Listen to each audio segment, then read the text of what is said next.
नमस्कार साथियों, समसामयिक विषयों पर आधारित कार्यक्रम the India around this week में आपका स्वागत है। The India around this week के इस कार्यक्रम में हम उन खबरों का विश्लेषण करेंगे जिससे हमारा और आपका सीधा संबंध है। सबसे पहले बिहार से जुड़े मुद्दों पर हम चर्चा करेंगे। चर्चा के लिए हमारे साथ वरिष्ठ पत्रकार संतोष शुक्ला जी हैं। संतोष शुक्ला जी नमस्कार। धन्यवाद। संतोष जी, सबसे पहले हम बिहार की चर्चा करते हैं और बिहार की चर्चा भी उस विषय से करते हैं जो इस समय सबसे बड़ा मुद्दा बना हुआ है देश का, वोट अधिकार यात्रा। आरजेडी और कांग्रेस वहाँ पे वोट अधिकार यात्रा निकाल रही हैं। ऐसे लोगों के साथ वो खड़ी हैं जिनका वोट अभी बिहार के चुनावों से कट गया है। वो चुनाव आयोग तो कह रहा है कि ये फर्जी वोट हैं जिनको हम बाहर किए हैं, लेकिन ये उनके अधिकार की लड़ाई कर रहे हैं। इसको आप किस रूप में देखते हैं? धन्यवाद अभय जी। दरअसल ये जो INDIA या तथाकथित जिसको इंडिया ब्लॉक कहते हैं उसको मजबूत दिखाने की एक कसरत मात्र है। MK स्टालिन और अखिलेश यादव का ना कोई वहाँ जनाधार है, लेकिन एक अपील होती है लोकतंत्र में, ये दिखाना होता है कि हम एक छतरी के नीचे कई दल सशक्त रूप से एक दूसरे के साथ खड़े हैं। तो यह प्रयास जो है वो RJD को एक मजबूती ही देगा, इसमें कोई दिक्कत नहीं है RJD के लिए। और रही बात राजनीति जो है वो संकेतों का एक दंगल भी है। संकेतों के मायने जो होते हैं राजनीति में उसके बड़े दूर तक जाते हैं। तो ये दिखाने का प्रयास है कि मोदी की अगुवाई वाले एनडीए गठबंधन को चौतरफा घेरने के प्रयास में MK स्टालिन, अखिलेश यादव, संभव है कि आगे ममता बनर्जी भी वहाँ उधर से ज्वाइन करें, बंगाल बिहार बॉर्डर मिलता जुलता है। तो इस प्रकार अगर इस प्रकार का एक सख्त समन्वय हमें देखने को मिले तो हमें आश्चर्य नहीं करना चाहिए। संतोष जी, जब एक तरफ उनकी यात्रा निकल रही है, वो अपने साथ लोगों को जोड़ने का प्रयास कर रहे हैं, वहीं उनके मंच से प्रधानमंत्री के माँ को गाली दिया जाता है या कुछ अपशब्द कहे जाते हैं, उसको आप किस रूप में देखते हैं? उसका क्या असर पड़ेगा चुनाव पे? देखिए, ये तो बहुत आपत्तिजनक है ही। इस पर तो आश्चर्य तो मुझे ये है कि कांग्रेस के किसी भी बड़े नेता के चेहरे पर अब तक कोई शिकन नहीं दिखाई पड़ी और वो पुराने कथनों को लेकर सामने आ रहे हैं इसके बचाव में, जबकि वो जो शब्द सुनाई पड़ा है और जो कहा जा रहा है वो लोकतंत्र ही नहीं बल्कि किसी भी व्यवस्था में किसी भी स्तर पर वो क्षमा करने योग्य नहीं होता है। अब कांग्रेस ने तो पलट कर भी कहा है कि वो भाजपा ने अपने लोगों को हमारी उस रैली के बीच पहुंचाया, और कोई छोटे मोटे नेता नहीं, दिग्विजय सिंह ने भी इस बात को कहा है। तो राजनीति में आरोप प्रत्यारोप का स्तर इतना निम्न हो जाएगा, ये नई पीढ़ी को ये राजनीति क्या देख कर जाएगी, ये बड़ा चिंता का विषय बनता है। एक इसी से जुड़ा हुआ प्रश्न और है संतोष जी कि MK स्टालिन और अखिलेश यादव, जिनका बिहार में कोई खास प्रभाव नहीं है, लोग उनको जानते भी नहीं हैं, समर्थक तो दूर की बात है, लेकिन MK स्टालिन और अखिलेश यादव RJD और कांग्रेस को समर्थन देने बिहार पहुंचते हैं। अखिलेश यादव तो मीडिया से ये भी कहते हैं कि अवध से हराया है, मगध से भी भगाएंगे इनको। इस पर इसको आप किस रूप में देखते हैं? क्या विपक्ष इनके जाने से वहाँ मजबूत होगा? कुछ फायदा मिलेगा विपक्ष को? ये तो दरअसल क्या है कि राजनीति में तुकबंदियां चलती हैं और अखिलेश यादव मुस्कुराते हुए बड़ी तुकबंदियां बोलते हैं इन दिनों। और अवध और मगध का कोई ऐसा संपर्क राजनीति के, कोई डेमोग्राफी एक जैसी नहीं है, एक राज्य नहीं है, एक कोई पॉलिटिकल रूट नहीं है। तो ये तो एक बस तुकबंदी ज़्यादा इसको मैं नहीं आंकता। MK स्टालिन और अखिलेश यादव में इस प्रकार भी एक कंट्राडिक्शन है कि जब अभी हिंदी भाषा के विरोध में MK स्टालिन खुलकर आए थे और अखिलेश यादव ने हिंदी भाषा का समर्थन भी किया था। कुल मिला जुला के कोई वैचारिक धरातल पर एक साथ खड़े हुए लोग नहीं हैं, बल्कि ये जो एकता दिख रही है परिस्थिति जन्य एकता है। और ये एकता एक बार पुनः मोदी को घेरने के प्रयास के तहत ही है। और पिछले 20 साल से नीतीश कुमार का बड़ा एक मजबूत वहाँ असर रहा है बिहार में। वो लगातार मुख्यमंत्री बने, हालांकि उनकी राजनीतिक अस्थिरता अपने साथ चलती रही है। कुल मिला जुला के मुझे नहीं लगता है कि MK स्टालिन और अखिलेश यादव वहाँ जाकर बहुत ज़्यादा RJD को मजबूती दे पाएंगे। RJD की अपनी मजबूती, उनका अपना जाति विन्यास है, उनका अपना गणित है, तेजस्वी की भी अपनी एक लोकप्रियता है उस क्षेत्र में, इसमें कोई दो राय नहीं है। और इस बार ये जो राजनीतिक संघर्ष है जो चुनाव के रूप में हमारे सामने आपके सामने आएगा, इसकी व्याख्या करने बहुत सारे चुनावी पंडित अब से जुट गए हैं, लेकिन मुझे इसमें कुछ नया स्पंदन भी दिख रहा है। संतोष जी, एक और विषय जो इस समय बहुत सुर्खियों में है वो उत्तर प्रदेश के संभल का है। संभल हिंसा पर अभी मुख्यमंत्री योगी आदित्यनाथ को एक रिपोर्ट सौंपी गई है। उस रिपोर्ट में जो न्यायिक रिपोर्ट सौंपी गई है, उस रिपोर्ट में ये खुलासा हुआ है कि संभल जो हिंसा हुई थी वो एक सुनियोजित साजिश का पार्ट थी। तो उसको आप किस रूप में देखते हैं? बिल्कुल बिल्कुल, न्यायिक आयोग की रिपोर्ट में बात सामने आई है। 450 पन्नों की रिपोर्ट है। रिपोर्ट में बहुत गंभीर किस्म के तथ्य हैं जो किसी भी क्षेत्र के लिए खास करके उसका जो संतुलन है, जो डेमोग्राफी जिसको आप समझेंगे, उसके लिए बहुत एक संकट का विषय, चिंता का विषय है। संभल में 45% जो कहा जा रहा है आज के घट के 15% रह गए हिंदू, और मुस्लिमों की संख्या वहाँ बढ़ के 85% से भी ज़्यादा हो गई। ये कुल मिला जुला के देखिए, जो अब तक आज़ादी से मैंने 1947 अब तक संभल में 15 बड़े दंगे हुए हैं, और 15 बड़े दंगों में हमेशा उत्पीड़न का शिकार एक पक्ष विशेष रहा है।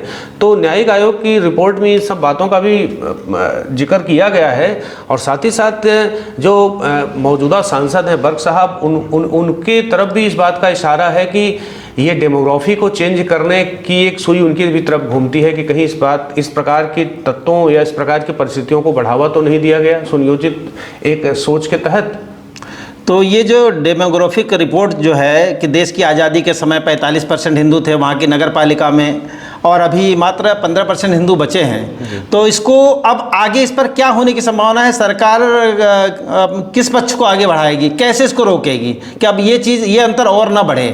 देखिए, सरकार का एजेंडा तो बड़ा साफ है, सरकार का जो तात्पर्य, जो इंटेंशन, वो भी बहुत क्लियर है। लेकिन होता ये है ना कि बहुत साल पहले जैसे 1978 का दंगा हुआ, तो एक चरणबद्ध तरीके से लोग वहाँ से पलायन करते रहे, दूसरे राज्यों में या दूसरे शहरों में जाके स्थापित होते रहे। तो अब जो कोई 25, 30, 40 साल से कहीं राज्य में स्थापित है, शहर में स्थापित है, तो मेरे ख्याल से उसके फिर से लौटने की स्थिति तो नहीं है। लेकिन हाँ, संभल में जो वहाँ स्थानीय लोग हैं उनके बीच कोई विद्वेष ना हो, उनका मनोबल बढ़ा रहे, और अगर कहीं से एक राजनीतिक समन्वय बन सके, एक सामाजिक समन्वय बन सके, तो वो ज़्यादा बेहतर होगा बनस्पति इस बात के कि वो एक द्वेष बना रहे, एक लगातार संघर्ष की स्थिति बनी रहे, वो बड़ी निराशाजनक होगी। बेहतर है कि एक बार एक मंच पर आकर सभी दल के लोग, सभी पक्ष के लोग, सभी समुदाय के लोग बात करें उस पर, और बात करके पुरानी स्थिति को बहाल करने के लिए जो सकारात्मक प्रयास हो सकता है वो करना चाहिए। संतोष जी, एक और महत्वपूर्ण विषय इस समय चल रहा है, देश विदेश में बहुत चर्चा का विषय है। ट्रंप के द्वारा जो भारत पर टैरिफ लगाया गया है, तो जो टैरिफ लगाया गया उसके अमेरिकन कोर्ट ने ही कहा है कि ये संवैधानिक नहीं है, ये टैरिफ अवैध है। तो राष्ट्रपति ट्रंप अपनी सीमाएं लांघ कर इन चीज़ों को कर रहे हैं, इसको आप किस रूप में देखते हैं? देखिए, अब कोई इस बात छुपी नहीं है कि राष्ट्रपति ट्रंप जो है वो अस्थिर मनोदशा के व्यक्ति हैं, और दुनिया का सबसे शक्तिशाली देश अगर किसी अस्थिर मनोदशा के व्यक्ति के हाथ में पड़ जाए तो उस राष्ट्र का कल्याण होता मुझे तो नहीं नज़र आता। रही बात, उनकी कोर्ट ने स्वयं इस टैरिफ को अव्यवहारिक बताया है, ज्यादती बताया है, और इसको एक प्रकार से अन्याय ही कहा है कुल मिला जुला के। लेकिन देखें, कई बार होता है कि आपदा में अवसर का जो एक फार्मूला है, जो मोदी जी ने दिया भी है, आज देखिए अंतर्राष्ट्रीय परिस्थितियां ऐसी बन रही हैं कि कदाचित हम आपदा से अवसर की तरफ ही बढ़ रहे होंगे। 1991 में जब देखिए, जब उदारीकरण होता है, देश की स्थिति बड़ी खराब हो गई होती है, और उदारीकरण एक हमारी आवश्यकता पड़ती है, हमने एक स्टेप लिया, और आज देश में जितने भी सेक्टर हैं जो इकोनॉमी को मजबूत कर सकते हैं, सब एक साथ मजबूत होने शुरू हुए।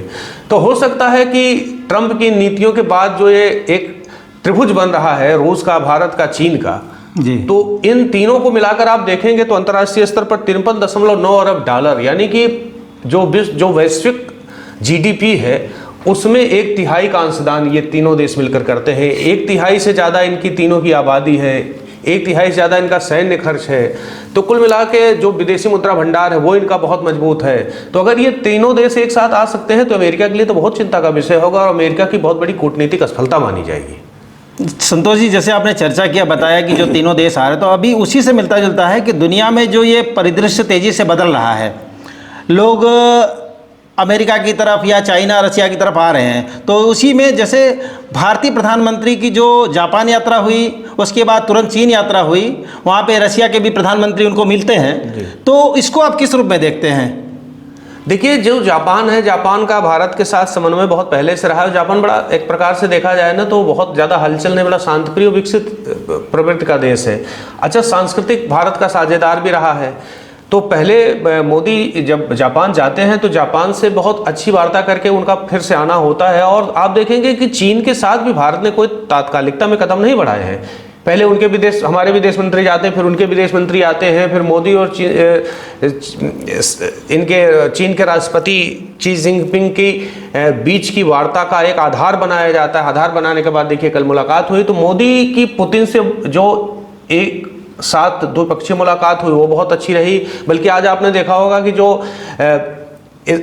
संघाई शिखर सम्मेलन के लिए जब निकले हैं तो दोनों एक ही कार में निकले और वो कार चीन की मैन्युफैक्चर्ड कार है, जिसको वहाँ की रॉल्स रॉयल्स भी कहा जाता है। तो एक संकेतों का है कि उन्होंने अपने मैन्युफैक्चरिंग सेक्टर की ताकत दिखाई है। दोनों लोग एक साथ होकर वहाँ पहुँचे हैं। ये पड़ोसी देश पाकिस्तान के लिए भी एक बहुत बड़ा सबक है और चीन के लिए तो और अमेरिका के लिए तो बहुत बड़ी बात है ही। संतोष जी, जैसे कि रसिया के साथ तो भारत के पहले से भी अच्छे संबंध रहे हैं, जापान के साथ भी कोई खराब संबंध नहीं रहे हैं, अच्छे संबंध रहे हैं, लेकिन ये जो चाइना के साथ जो अभी वार्ता चल रही है, ये देश के अंदर भी और देश के बाहर भी लोगों को हजम नहीं हो रही है, क्योंकि चाइना के साथ पहले भी कई प्रकार की वार्ताएं हो चुकी हैं और वो सफल नहीं रही, मतलब एक तरह से विफलता ही मिली उनको।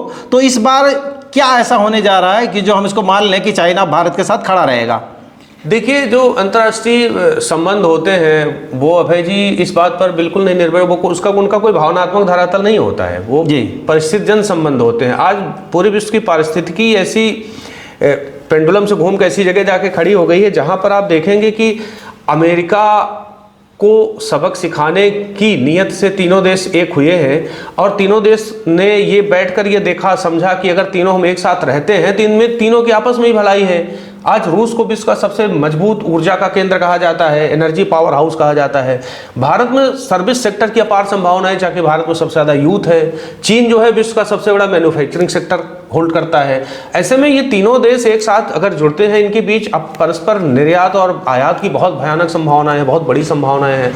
ऐसे में कुल मिला जुला के जो स्थिति बन रही है, इसमें तीनों देशों की आपस में भलाई है। ठीक है, वो डोकलाम और गलवान घाटी की जो घटनाएं थी वो हमारे जहन में भी जख्म बनकर उभरती रहती हैं और चीन पर सहज भारत भरोसा करके बहुत आगे बढ़ेगा भी नहीं, एक कदम फूंक फूंक कर ही उठाए जाने हैं। लेकिन तीनों ही देश इस बात को एक मेज पर बैठ के समझने का प्रयास कर रहे हैं। अभी आप देखिए, दोनों देशों के बीच सीधी उड़ान शुरू कर दी गई जी, काफी बर्फ पिघली है, सीमा पर बातचीत शुरू हो गई है और ये भी देखा जा रहा है कि सीमा से अपनी सेनाओं को पीछे हटाने की भी बातें चल रही हैं।